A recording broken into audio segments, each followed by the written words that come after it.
Hello, my name is Bruce Van Natta. I live in Wisconsin. My accident that I'm going to talk about actually happened in 2006, so it's been quite a few years. I owned a business where I traveled around the state of Wisconsin doing on-site diesel repair. Basically, anywhere where there's diesel engines that need to get worked on, I would get called and brought out to those places and fix those engines. Just to back up a little bit, I had an experience as a child where someone told me about God and told me that God was real. And basically, as a 5-year-old being repeatedly sexually by some babysitters. And it was during that time that I heard about this Jesus that they were talking about. I was very skeptic. And bottom line, I didn't believe the story about Jesus. The person had told me a story from the Bible where Jesus is in an area and parents are bringing their children to have him hug them. The disciples get mad and they tell the parents to get the kids out of there. Jesus has more important things to do than hanging around with kids. And Jesus rebukes his disciples, says, "Let the children come unto me." So somebody told me that story as a 5-year-old. They basically said that Jesus loves kids so much that he doesn't let bad things happen. This is at a time where I'm being repeatedly molested. So I didn't believe the story. Fast forward several months, a super bad night is happening. And I simply said, in the middle of my fear and grief, pain, feeling dirty, in the middle of all this, I called out one night and I said, "Jesus, if you're real, then prove it. Hug me like you did the kids in the story." So as a 5-year-old, I had an experience where I believe Jesus hugged me. I didn't tell anybody that it happened. I kept it completely to myself actually for like 20 years. But for me, that was the basis of knowing in the back of my head when I said, "Jesus, if you're real, hug me." And I got a hug, even though we didn't attend church regularly, even though, I was the kid in school constantly getting in trouble, getting kicked off the school bus, getting kicked out of school, involved with drugs and alcohol at an early age. Even though I was that troubled child, I still in the back of my head believed and still believe that Jesus was real because of that experience as a 5-year-old. So now fast forward, I'm in my mid 30s. I was called to do a diesel repair job on a Peterbilt is the brand logging truck at a logging business facility about an hour south of here where we live. I worked on the truck November 14th, 15th, 16th. The 16th was the day of my accident. We basically finished putting the truck back together that day on the 16th. I was working with the mechanic who worked at that logging company. We got to the end of the job. In order to test the repair, we wanted to start the truck to test the repair to make sure that we'd fixed the leak. So I had him jump up inside the truck. The truck is running, maybe, I don't know, 15, 20 minutes. I'm putting my tools away. It's not leaking. We'd verified that our repair was good. The truck was completely back together except for two things. The passenger side front wheel was removed and the engine mounted air cleaner was still off. So the truck is running. There's no leak. I'm putting my last tools away when Leonard walks up, taps me on the shoulder and says, "Hey, before you go, would you take a look at one more thing?" He said, "I've got a dirty spot on the front of the engine." He said he could wipe it off, clean it down, and within, weeks or a small amount of time, the dirty spot would come back. So he knew that the engine had another leak. It was seeping oil somewhere, and he wanted me to diagnose that leak. When he asked me if I would do that, I remember looking up at the clock and I saw that it said 6:10 p.m. I'd left my house that morning at 6 a.m. At the point that I'm getting ready to leave at 6:10, I'm already over. Even if I left right then, it's already going to be a 13-hour day. So I didn't want to do anything else. I just wanted to go home and eat supper, go to bed. I was looking at the clock, mulling it over before I answered him. And that's when he said to me, "Look, you don't have to fix it. Just diagnose it. Just figure out where it's coming from. I'll schedule back." So I said, "Okay, I'll diagnose it." If you were to stand in front of a big Class 8 truck, a Class 8 truck is as big as semi truck as you're going to see going up and down the highways. That's what this particular logging truck was, a big Class 8 logging truck. On these big trucks, if you were to get in the front of the truck, get on your knees and look underneath the front bumper from the front of the truck towards the back, what you'd see is the lowest thing to the ground on these trucks is the front axle. So there's a big steel I-beam that goes from the left side to the right side. In between the two wheels, it drops down on each side. So here's the two front wheels. And that beam, that steel I-beam, just goes from one side of the truck to the other side. It carries on this truck 5 to 6 tons of weight on the two front wheels. So 10 to 12,000 pounds of weight on the two front tires. Leonard has replaced a steel 20-ton capacity bottle jack underneath the passenger side of that big steel I-beam. He's jacked it up, removed that passenger side wheel. So the front axle has been jacked up and the wheel's been removed. It's been on the jack at this point for 3 days. The engine has now been running 15 or 20 minutes. Typically what you would do is you would jack something up with the jack, and jacks are lifting devices. You would then let the weight off of the jack onto a jack stand or a block, some type of safety equipment so that it's more secure. Leonard had not done that. He just jacked it up. All the weight was on the jack. I looked underneath and I saw that it was on a jack. There was no jack stand. There was no safety equipment. I made the choice, the decision at that point to go underneath the vehicle anyway. It's been on there for 3 days. It's been running 15, 20 minutes. There's been no problem. So there's a tool that mechanics use to go underneath vehicles called a creeper. And the thing with tools is there's expensive tools and then there's cheap tools. And I say all the time that cheap tools have made very aggravating to work with. They don't do the job right. They often break. So I looked at the creeper that he had just rolled out from underneath, and I was thinking about getting on his creeper and going to the truck, but I saw that it was plastic, hollow core, had little small wheels, just a total piece of junk. And I didn't want to get on it. I didn't want it to frustrate me. So I looked in the back of my truck. Here's my creeper.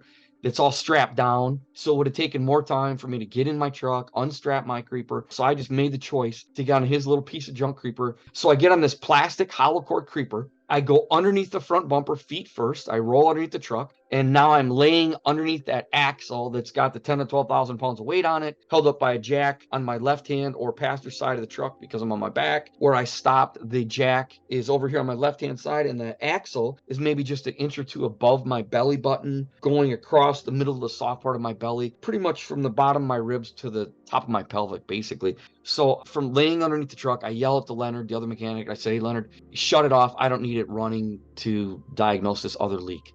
So he got up inside the truck to shut the engine off.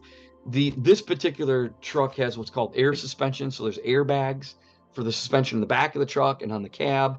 So when he got up inside the truck, the whole truck kind of shifted and rocked, which would be normal because of the airbag suspension. When he did, I saw some other movement in the peripheral vision of my left eye over here. And I turned my head to the left side, to the passenger side of the truck, just in time to see that when Leonard had gotten in the truck and everything had shifted and the axle had shifted, the jack had slipped out and it was actually teetering and rocking underneath the axle, just barely hanging on. It slipped all the way out to the edge.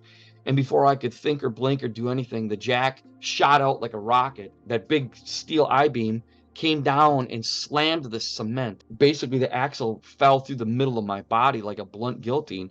But because the driver's side wheel is still connected, that held up the driver's side. But because the passenger side wheel is off, it allowed the passenger side of the truck to fall to the ground in this garage, fall the cement. And when it did, the axle fell through the middle of my body, again, crushing me like a blunt guillotine. On impact, blood shot out of my body, out of my mouth, from the inside out. And when it came out of my mouth and I realized in that moment what had happened, I called out to Jesus and I said, "Lord, help me." I'm positive the reason why I did that was because, as I said, as a 5-year-old, I called out and said, "Jesus, if you're real, hug me." And he did. And for me, that had cemented in my mind that he was real, even though when I looked down on the left side of my body, there was about an inch of space between the bottom of the axle and the cement. So I know that my body was approximately an inch thick. Plus, I'm on top of a creeper. So the plastic hollow core creeper, thank God I was on that. It collapsed to nothing. It was like flat. There was nothing there. And I looked to the right side of my body, and between the bottom, the axle, and the cement was maybe 2 inches of space. So I was probably double the thickness on the right side. In the middle of my body, where my spine is, I don't have a belly button anymore, but straight through from where my belly button used to be to my back is my L4, L5 vertebrae, according to the radiology report, spider cracked and D-shaped. So I was thinner than my spine, if you can picture that. So flat across the middle of my body when this truck fell on me. I can't even tell you how bad the pain was. The pain was off the charts. So Leonard got out of the truck without shutting the engine off. So I'm looking back out from underneath, just from underneath the front bumper, out from underneath the front of the truck. Leonard is looking at me from underneath that gap, so our eyes are locked. I'm looking over my right shoulder at him, and he's, on his knees looking underneath the truck at me. His eyes were great big, and he went into shock when he saw my body was crushed in half, and he just froze. And it seemed like forever, and so I started begging him, mumbling. I was saying, "Leonard, please call 911. I remember I kept saying it over and over, "Please call 911. And he was just frozen with his eyes just staring at me. I could tell there was a look of fear, this look of horror and shock. He felt bad. He felt guilty. He froze up. Finally, he shook out of it. He called the 911. It's in the middle of nowhere, as you can imagine, a volunteer fire department. This is 2006. It's before smartphones. So these guys, maybe flip phones and pagers are going off, whatever. So I hear him on the phone screaming, "Please send somebody. Truck is falling on someone, crushed a man in half, crushed a guy in half." He gets off the phone. He goes and gets the jack. He's going to try and get the truck off of my body. And I'm begging him to shut the engine off. He shut the engine off. So again, because the axle's now in the cement, he couldn't put the jack underneath. The closest thing to that is he put it on the curved leaf spring. Now, for those of you who are technical, you can understand what I'm saying. You don't want to jack something up on a curve. You want to jack something up with a jack on a piece of, flat so that it goes up.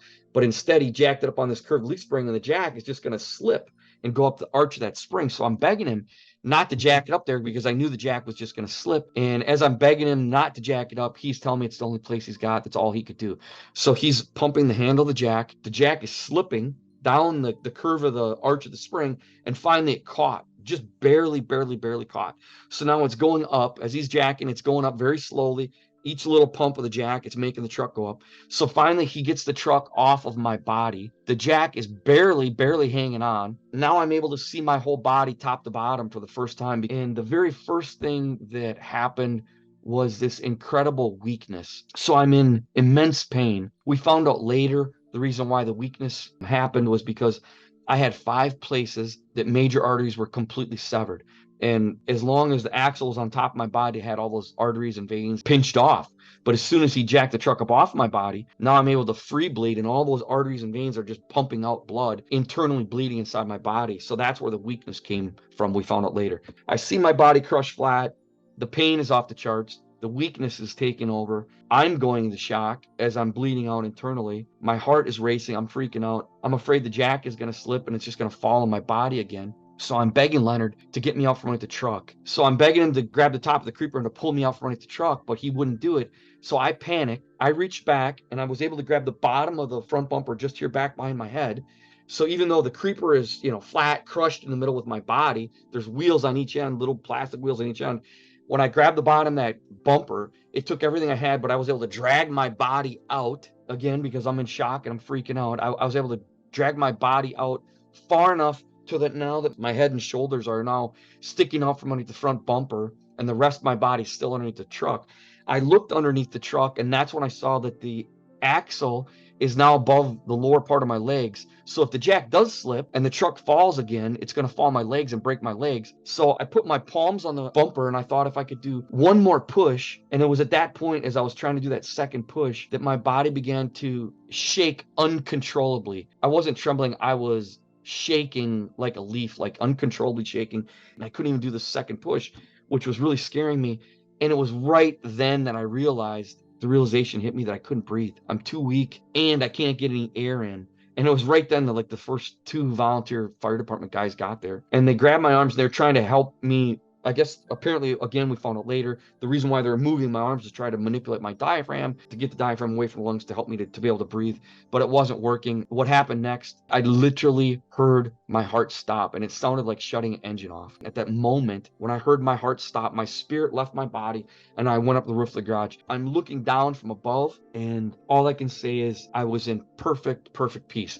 I can't describe how amazing it felt in the ceiling. I was literally having a party in the ceiling in perfect peace and watching from above, listening to everything that's going on below. I could see the accident scene perfectly. I could see all the people from the volunteer fire department standing around. As I'm looking down, the weirdest thing was I didn't even know that I was the person underneath the truck. I was so disconnected from the accident scene. So I'm observing from above in perfect peace.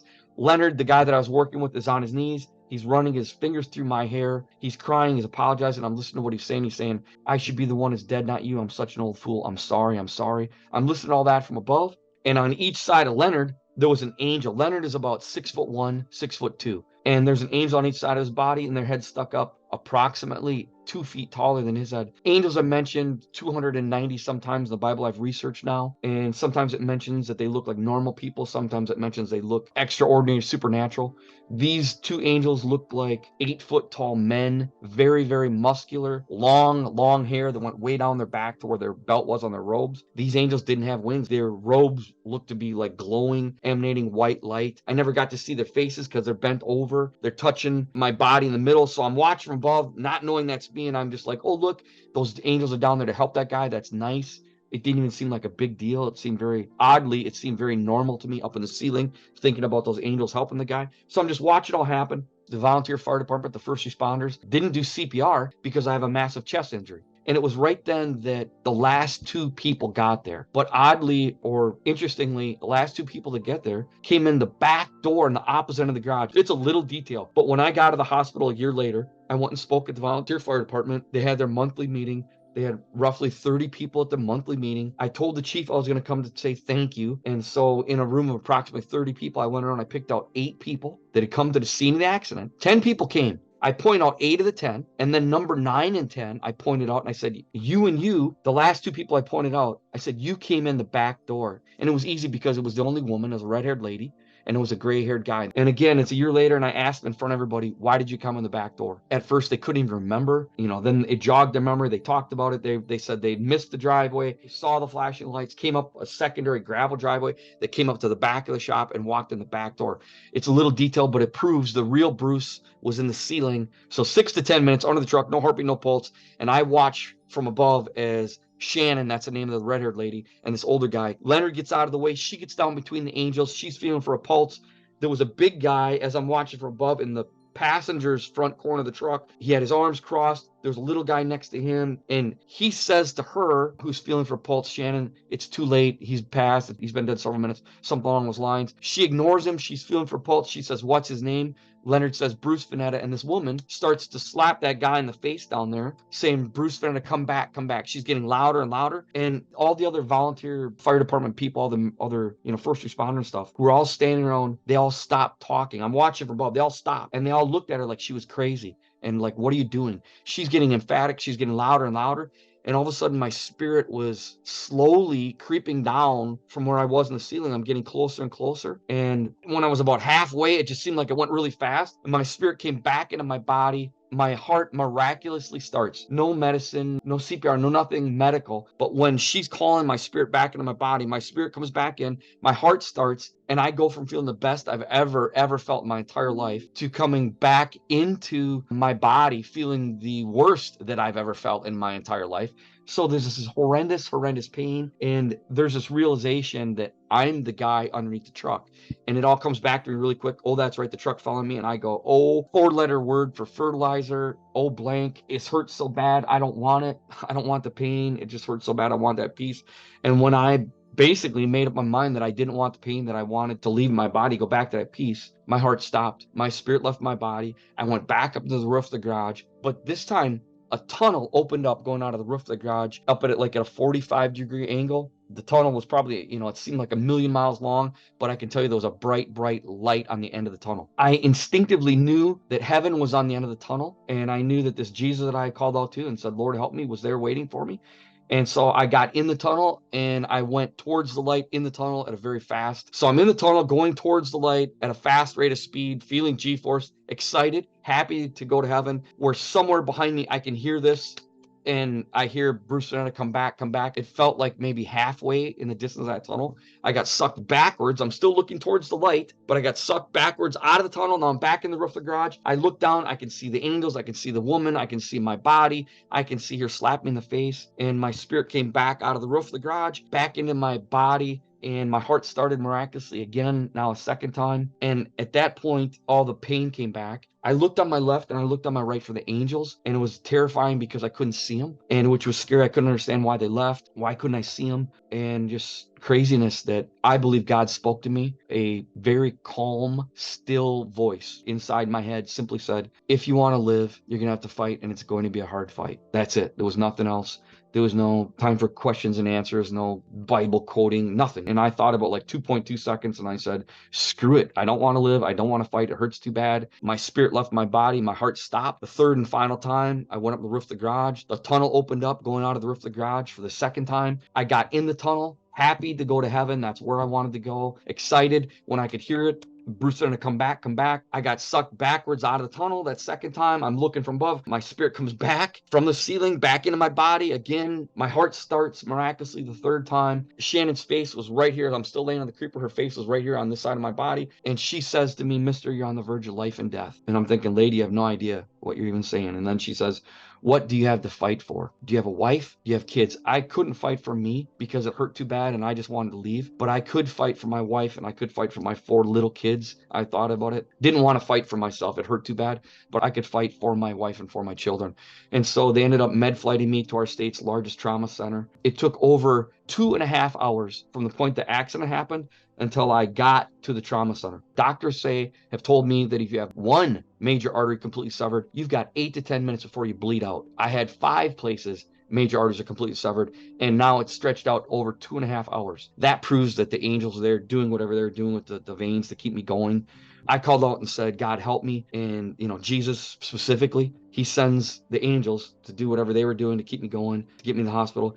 He sends a lady who I found out later, Shannon. She had been believing in Jesus for 2 months. Bottom line is, a 2-month-old baby Christian, because she had been believing in Jesus for 2 months, came to the scene of the accident and prayed me back to life 3 times. When she showed up at the scene of the accident and she was slapping me in the face, she was praying, asking God to bring me back to life. She had just read in the Bible where Jesus said, speak to the mountain with the faith of mustard seed. And she had read where Jesus said, those who believe in me will do the same things I've been doing. And so she prayed for Jesus to bring my spirit back to my body. And she was slapping, and she said she was commanding my spirit to come back to my body. So 3 times this lady prayed me back to life. And I just travel around the United States and other countries as well sometimes, share this testimony and just tell people, look, I believe God is alive and well. I believe Jesus is God. And so again, I'm just going to spend the rest of my life telling people that I believe God is alive and well. I believe he loves us even though we don't deserve it. And I believe that if God had sent angels for me, and if he'd do it for me, then he would do it for anybody, and that we can't earn or deserve his forgiveness. It's simply a free gift that he gives to us, that he offers to us for those that accept it. So I'm going to spend the rest of my life telling people that testimony, and that's what I experienced. So I just want to encourage anybody watching, doesn't matter what's going on in your life, call it to God, call it to Jesus and tell him what's going on. He knows. Just tell him you need his help, and I believe he'll help you. So that's my testimony.